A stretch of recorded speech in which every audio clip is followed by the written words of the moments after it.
আচ্ছা ঠিক আছে, আমি প্রশ্ন শুরু করি।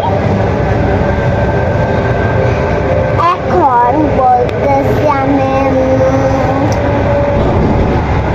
তোমার নাম কি? আমার নাম হচ্ছে রজনীগন্ধা। তোমার বয়স কত? আমার বয়স হচ্ছে 50 বছর। আচ্ছা, তুমি কি আমার চাকর নাকি চাকর না? হ্যাঁ, আমি চাকর। আরে ভাই, আমি তোমাকে সঠিক জবাব দিতে